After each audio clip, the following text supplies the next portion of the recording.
کہ وہ آگے نہ بڑھ سکیں۔ اب وہ اس کے بعد کیا کہتے ہیں کہ مغربی علوم کے حصول سے اپنی قوم کی حالت اب وہ یہ کہہ رہے تھے کہ مسلمانوں کو تھوڑا سا سر سید کہتے تھے کہ انہیں ثقافتی شعور دیا جائے، انہیں زندگی کا شعور دیا جائے، انہیں زندگی گزارنے کے رنگ ڈھنگ سکھائے جائیں، تاکہ وہ تھوڑا سا پڑھے لکھے لوگوں کی well educated, well managed, well organised, یعنی کہ اچھے پڑھے لکھے تہذیب یافتہ ممالک میں ان کا شمار ہو سکے۔ جاپان کی فتح سے ہندوؤں میں جذبہ قومیت ابھرا۔ جذبہ قومیت کیا تھا؟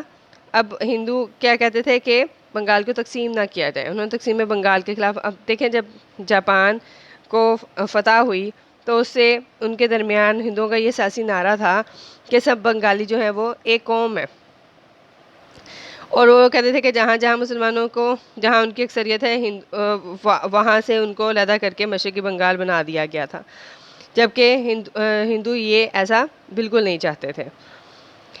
انہوں نے ایک تحریک بھی شروع کر دی۔ علاوہ ازیں اردو ہندی جھگڑے کے سلسلے میں یوپی کی حکومت نے علی گڑھ کے تعلیمی ادارے کو اس نیم سیاسی مسئلے میں دخل دینے سے حکماً روک دیا۔ اب مسلمانوں کے لیے اور بھی زیادہ ضروری تھا کہ وہ ہر لحاظ سے اپنے آپ کو مضبوط کرنے کی کوشش کریں، ورنہ کیا ہوگا کہ مسلمانوں کو بھی جبراً جو ہے وہ حکماً روک دیا جائے گا اور وہ اپنے سیاسی حقوق کی حفاظت نہیں کر سکیں گے۔ اس لیے پھر انہوں نے پہلے انڈین نیشنل کانگریس تھی، تو اس کے بعد انہوں نے مسلم لیگ قائم کی۔ کب قائم ہوئی ہے جی مسلم لیگ؟ دیکھیں انڈین نیشنل کانگریس کی بنیاد پڑی تھی 1885 میں، اور مسلم لیگ کب قائم ہو رہی ہے؟ 1906 میں۔ اتنے عرصے کے بعد جو ہے وہ ایک علیحدہ جماعت بنانے میں وہ کامیاب ہو سکیں۔ 1909 کی اصلاحات میں مسلمانوں نے جداگانہ انتخابات کا اہم حق حاصل کیا، اور تقسیم بنگال کی تنسیخ اور جنگ بلکانوں طرابلس سے جب مسلمانوں کو یقین ہو گیا، تنسیخ کیا ہوتا ہے؟ منسوخ کر دینا، ٹھیک ہے، اور بلکان اور طرابلس کی جو جنگ ہے، ان علاقوں پر اٹلی نے حملہ کر دیا تھا اور برطانیہ نے اس میں اٹلی کا ساتھ دیا تھا۔ وہ کہتے ہیں کہ پھر انہیں یقین ہو گیا تھا کہ حکومت برطانیہ جو ہے، انگریز جو ہیں، وہ کبھی بھی مسلمانوں کی حمایت نہیں کریں گے، یا مسلمانوں کا ساتھ نہیں دیں گے، یا ان کے حقوق جو ہیں مسلمانوں کے ہاتھوں محفوظ نہیں رہ سکتے، بلکہ وہ مسلمانوں کو نیچے دکھانے کے لیے جو ضروری ہوا، جو ممکن اقدامات ہوئے، وہ ضرور کریں گے۔ انہوں نے ہندوستان کے لیے سیلف گورنمنٹ یعنی حکومت خود اختیاری کا مطالبہ کر دیا اور کانگریس کی طرف تعاون کا ہاتھ بڑھایا۔ اب پھر وہ اگرچہ اپنی ایک سیاسی جماعت بنا چکے ہیں، لیکن وہ جانتے ہیں کہ جب تک ہندو اور مسلم آپس میں مل کے کوشش نہیں کریں گے، وہ انگریزوں کو یہاں سے نہیں نکال سکتے۔ اس لیے وہ پھر ہندوؤں کی طرف انہوں نے کوشش کی کہ وہ ان کے ساتھ شامل ہو جائیں اور مل کر وہ جدوجہد آزادی کی اس جنگ کو لڑیں۔ جنگ عظیم اول نے ہندوستانیوں کے دل میں حرکت پیدا کی اور کانگریس اور لیگ میں میثاق لکھنؤ کا مشہور معاہدہ ہوا۔ میثاق لکھنؤ کا معاہدہ وہ کہتے ہیں، اس کے بعد ان کے درمیان ہوتا ہے، اور میثاق لکھنؤ کے یہ جو معاہدہ تھا یہ کب ہوا تھا جی؟ یہ 1916 میں ہوا تھا، اور اس میں مسلمانوں کے سیاسی حقوق کو تسلیم کیا گیا تھا کہ مسلمان جو ہیں وہ بھی اپنی ایک علیحدہ جو ہے وہ ان کی رہن سہن، ان کا طرز زندگی ہے، اس کے تحت جو ہے انہیں علیحدہ سے زندگی گزارنے کا حق دیا جائے۔ اس کے بعد وہ کیا کہتے ہیں کہ جنگ جیسے ہی ختم ہوئی، انہوں نے برطانوی حکومت نے ہندوستان سے طوطے کی طرح آنکھیں پھیر لی، یعنی پھر بے وفائی کی۔ پہلے وہ ایک دفعہ ان کے مطالبات کو تسلیم کرتے تھے، اس کے بعد پھر وہ دوبارہ سے جیسے ہی حالات سازگار ہوتے تھے وہ دوبارہ سے اپنی اس بات سے مکر جایا کرتے تھے اور ظالمانہ قوانین نافذ کرنے کی ٹھان لی، یعنی انہیں زبردستی جو ہے انہیں تحریک آزادی میں شامل ہونے سے روکنے کی کوشش کرنے لگے۔ ادھر یورپ میں ترکی کے حصے بکھرے کرنے کی سازش کی، اور اس پر گاندھی نے علی برادران کون تھے؟ ایک تھے جی مولانا محمد علی جوہر اور دوسرے مولانا شوکت علی۔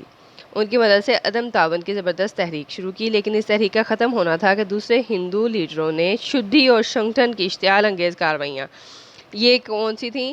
اس میں مسلمانوں کو زبردستی ہندو بنانے کی کوشش کر رہے تھے یہ لوگ، مسلمان تعلقات کو قطعاً خراب کر دیا۔ ظاہری بات ہے کہ جب مسلمانوں کو وہ مجبور کریں گے زبردستی کہ وہ ہندوازم کو اپنا لیں اور اپنا مذہب ترک کر دیں تو اس سے رہے صحیح تعلقات ان کے وہ بھی ختم ہو گئے۔ اس زمانے میں مسلم لیڈر غفلت کی نیند سوئے رہے، لیکن سائمن کمیشن کی آمد اور نہرو رپورٹ کی سائمن کمیشن اب کیا تھا؟ یہ 1918 میں سر جان سائمن کی قیادت میں بھیجا جانے والا برطانوی وفد تھا، جس میں کسی بھی ہندوستانی کو شامل نہیں کیا گیا تھا، اس لیے مسلم لیگ کانگریس اور تمام جماعتوں نے اس کا بائیکاٹ کر دیا تھا۔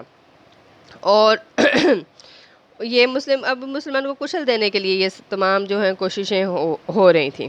وہ پھر جب انہوں نے یہ سب معاملات دیکھے تو انہیں اور مسٹر محمد علی جناح نے ان کے سامنے 14 نکات پیش کیا۔ ادھر کانگریس نے گاندھی کی قیادت مکمل آزادی کا اعلان کر کے سول نافرمانی کی تحریک شروع کر دی۔